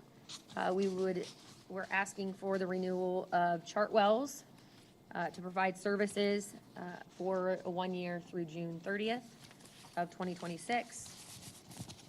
Meal prices, I've got a question on that. Is that renewed annually? Does it ever go out for bid? Just did last year. We took it out, and then we've got, I think, 2 years where we can just renew it. The Okay. contract builds it in at the CPI, the rate of the CPI. Okay, thank you. Yeah, but last year we did take it out for a full bid. The state requires it, and they help with the process. Okay, thanks. Meal prices, Mr. Watson and I I know everybody's receiving free breakfast, free lunch, but we want to keep this going on the meal prices based on the federal recommendations and all of that, because at some point we're going to come off CEP. We don't want to be chasing back 4 years to try to figure out what our meal prices are. So every year, we're gonna approve what the meal prices would have been based on inflation and the federal recommendations. And then if we do come off CEP, we're right there where we need to be with setting the meal prices and getting back into the flow. And number 10 is candidates for 2025 graduation. So we're asking that you approve the list of seniors for graduation that will take place on May 24th, 2025. And this list had been submitted by Principal Steve Satanovich. And all the students have met the criteria. And if they haven't, they will need to by the time they walk. And that's all we have for consent agenda. 4 one-year renewals, Mr. Watson tells me. 4 1-year renewals. And just wondering, when we have the, we allow, or we vote on allowing kids to do early graduation. Yes. How often do they come back and walk for graduation? Do you know? I mean, roughly? That's a great question. Mr. Satanovich, do you happen to, is he back there? I don't have my glasses on. Any ideas how often early graduates come back and walk in the graduation ceremony? Do they? Okay, that's good to hear. Thank you. Thank you. Any more questions? We take a vote? Mr. George? Yes. Yes. Yes. Ms. Green? Yes. Mrs. Talley? Yes. Thank you. Next on the agenda is 5-year forecast. Motion to, I move to approve the 5-year forecast assumptions and notes as presented. Second.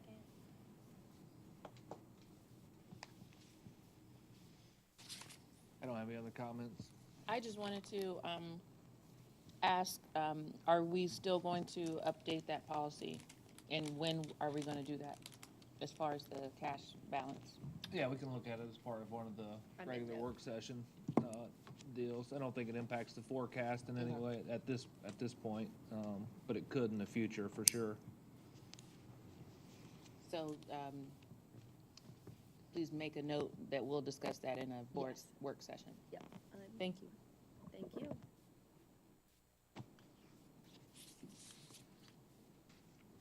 sorry. Next on the agenda is the employment. We gotta vote. Oh, we gotta take a vote, Yep. sorry. Mr. George? Yes. Ms. Green? Yes. Ms. Barnes? Yes. Mrs. Talley? Yes. Mr. Twist? Yes. Okay, moving on, the employment administrative contracts for 2025-26. Motion to approve the employment contracts for the following administrative personnel effective for 2025-26 at the appropriate salary level and step as determined by the board-approved administrative salary schedule. Motion, Banji, need a second? Second. All right, thank you. As you'll see, all of the administrators that are listed here, their contract is up this year. And so the recommendations are listed there for our administrators. And typically, so that the board knows, is it goes, you first start off with a minimum of 2-year, and then after that, they can go 2-year or be given a 3-year. When you're on a 3-year, you can go 3-year or be given a 5-year. And when you're on a 5-year, you typically get another 5-year.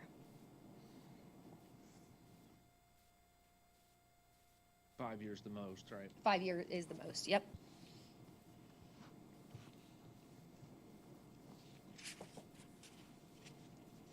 Any questions? Any discussion? You take a vote? Barnes?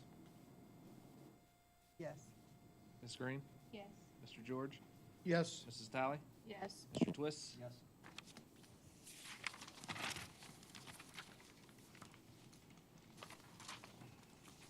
Employment treasurer, Nick Roberts. Motion to approve a 5-year employment contract for Nick Roberts as treasurer, effective August 1st, as the appropriate salary level and step in on the administrative salary schedule as outlined in the attached agreement. I'll do the first motion. Second. Any discussion? Yeah, we take a vote? Ms. Barnes? Yes. Mr. Twist? Yes. Mr. George? Yes. Ms. Green? Yes. Mrs. Talley? Yes. Supplemental personnel high school football coach. This is a motion to approve Robert Page for a one-year supplemental contract as varsity football coach for the 2025 school year, a Category A, Step 11, in the amount of $10,340, contingent upon the completion of all pre-employment requirements. Motion? I move. I'll second. All right, thank you. We're excited to recommend Robert Page for the varsity football coach. I know that the committee had spent several times I think they said over 30 applications and had interviews, and Robert Page stood out at the top. And so we would like to make the recommendation for him to serve as our football coach. Any further discussion? Please take a vote. Mr. George? Yes. Ms. Barnes? Yes. Ms. Green? Yes. Mrs. Talley? Yes. Mr. Twist? No. Next on our agenda is contracts for private tuition. Motion to approve private tuition contracts to educate students attending New Story Schools, the Learning Spectrum, Boundless, and Bridgeway Academy for 2025 school year. I'll motion. Second. So these are our private tuitions that we would have for next school year. This would allow us to start with the students that we would have and need spaces for. Yep, the contracts were attached in the administrative section for your review. This is something that I think we're gonna look at over the next few years. The costs have gotten to the point to where they're extreme, where we need to kind of look at and tackle all options to say, can some of these things come back? Do we have space for these things? I mean, the one lady mentioned earlier, not having units. Yeah, and that was specific, I believe, to Indian Trail, like the academic units, behavior, and we've had some conversations. But definitely looking at how we can keep students here and how we can support students to stay here. So I know when you look at those, it's pretty extreme. I think the first start is to say the kiddos that we currently have, how can we keep them here? And work on that transition and then see how we do. If we can bring some back, great. Hopefully, you know, they get placed and they see improvement and they are able to come back. That would be the hope, but Yeah. that's what I think for a short-term plan, looking at our current students and how to keep them here versus, and then seeing how we can get better and improve to potentially bring some back. What are we voting on for them to be able to go to these other schools just for one school year? Yep. It's And year to for year. one school year, this adds up to about $630,000 for 9 students? Is that correct? Yeah. Roundabout. Yeah. So my question is, what can we do to look into, is this the parents' choice that they wanted to send them to No. these, or these are our decision Yes. because we don't have accommodations? This is the student, we are not able to meet the student's needs. The student needs are so severe that we cannot meet them, and so these are the alternate placements that we would need to send them to. And so we're gonna look at the students' needs and how we can maybe modify some of our programs to meet their needs and maybe bring some of them back over time. Over time, I think probably a more appropriate for short term. So next year, we're already looking at behavior units and what that looks like. We're actually meeting this week at Indian Trail. So what does that look like for Indian Trail? What do those students need? And we have students who potentially are currently at the building who need a placement as such. And so we're gonna look at how can we meet their needs so that we're not adding to that number of sending out and seeing how we can do. We've had conversations around autistic units, because autistic units are full when you look at some of these places, and they're very costly.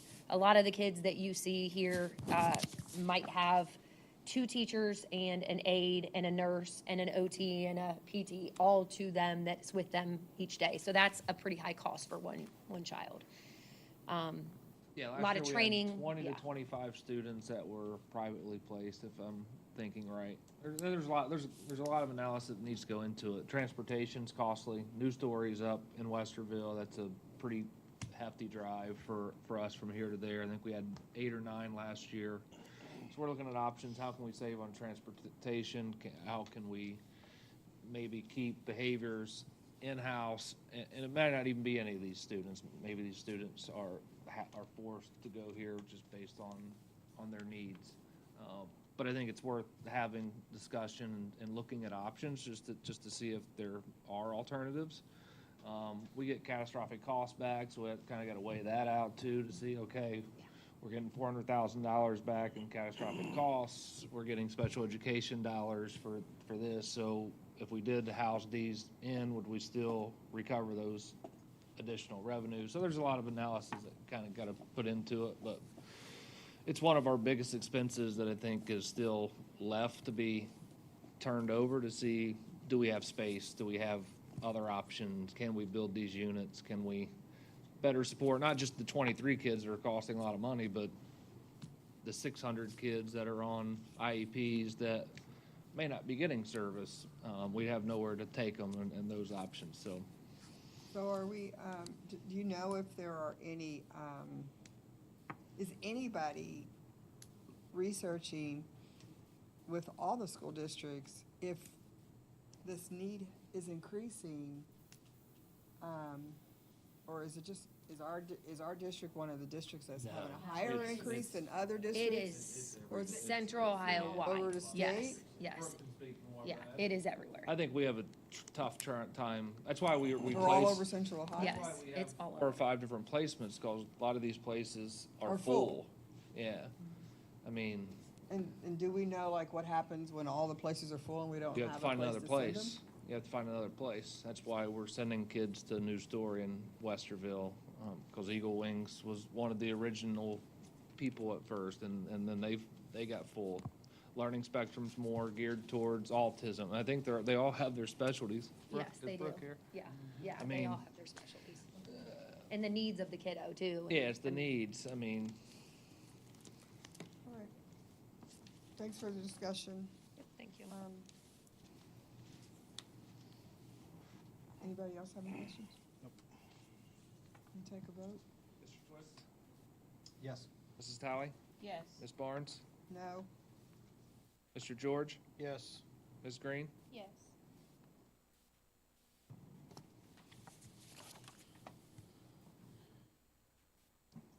Next on the agenda is contract Meta Solutions.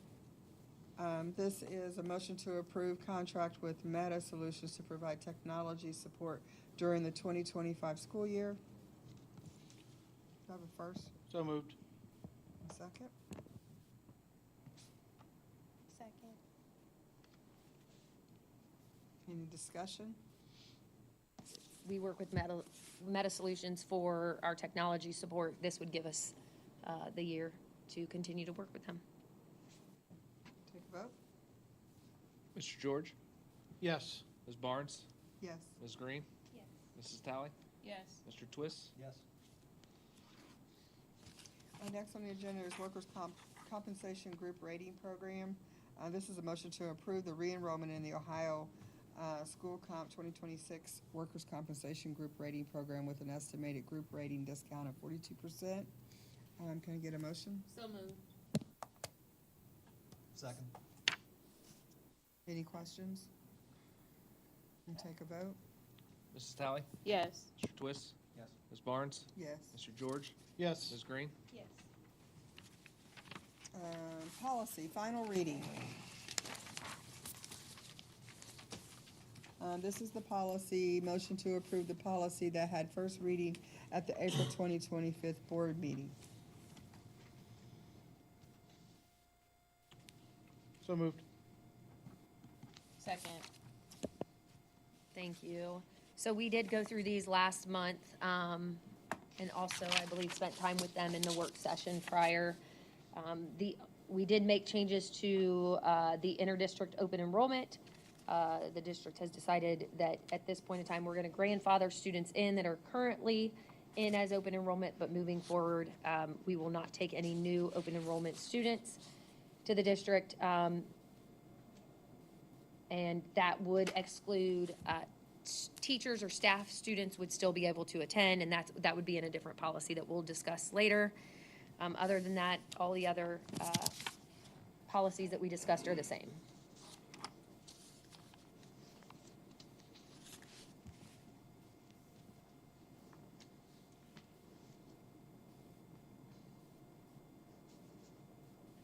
Is this an all or nothing? Yes, I mean, that's how it's in. If there's things that we would like to discuss more, we can, but not sure. I would like to discuss or reconsider some of the questions that were brought up tonight in our board meeting with regards to some of the parents' concerns of the program that we're putting in for gifted students. Is one of these that policy? No. Okay, never mind. No, that's, I just saw the College Credit Plus and the. so none of these the- policies okay, would. Okay, great. All right, does anyone have any questions? All right, can we take a vote? Mr. George? Yes. Mrs. Sally? Yes. Ms. Barnes? Yes. Ms. Green? Yes. Mr. Twist? Yes. Next is our discussion items for policy first reading. Thank you. So we did bring two policies to the meeting tonight for your review. I'm going to start first with policy 5113. This one was mentioned when I was talking about open enrollment. Actually, I think I attached the wrong policy. I did. So it is correct in the policy summary. Can you click on that for me, Nick? I will attach the correct policy.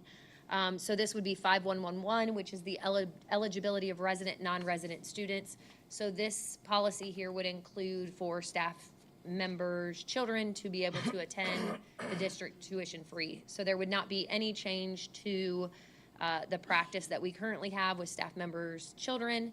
They would still be able to attend the district under this policy, not the open enrollment policy. See that there's a spelling error there. I didn't. Eligibility. Eligibility. There we go. Thank you. I'll fix that too. Okay, so that would be that one. And then, and again, this is just the first reading, so we'll bring this back at the June meeting or our next board meeting that we have. 3140 was a policy in our work session a couple meetings ago. We discussed having a policy regarding complaints against staff conduct that would address anonymous reporting or anonymous complaints. So this new policy would address that. Nick, do you mind pulling it up real quick? The policy. 3140. Oh, sorry, can you not? It would be actually, if you, yeah, I don't think you're gonna be able to pull, oh wait, yeah. Yeah, I apologize. You would have to log in. Yeah, if you don't mind. So while he's pulling it up, I'll just kind of talk through. If you notice in the summary, it mentioned that the anonymous reporting would not apply to harassment, discrimination, any mandated reporting that you would be required to do, and any whistleblower protections. It would be in draft, yes. And it would be under district requests. Actually, you know what? It's not in draft. It would be, can you go to meetings? And then go to today's meeting. And there you go. Thank you. Yep, thank you.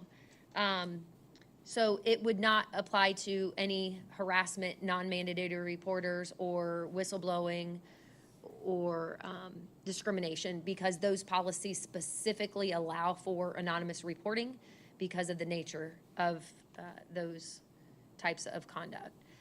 But this would apply to basically public conduct that may negatively impact the district's reputation or general violations of professional standards unrelated to student safety or discrimination. So if you see under 2, applicability and exclusions, those would be what we would say in order to report conduct, you would have to have a name to it. It could not be anonymous. So again, this is a first reading. I believe I shared this with you last week for review. We can take some time to review it, but this came from your request during our work session. Okay. Any other questions?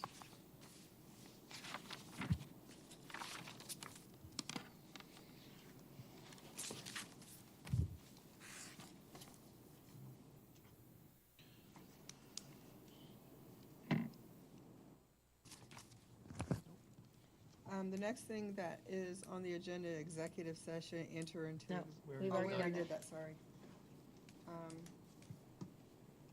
Revenue into open session, do we need to talk about that? No, just adjourn. Reconvene, Or just sorry. adjourning. Yep.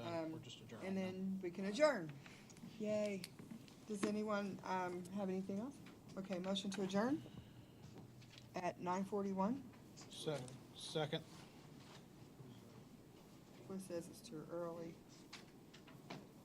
Take a roll? I'll second. Yeah. George and Twist. Yeah, whatever. Okay. Ms. Barnes? Yes. Mr. George? Yes. Ms. Green? Yes. Ms. Talley? Yes. Mr. Twist? Yes. This meeting is adjourned.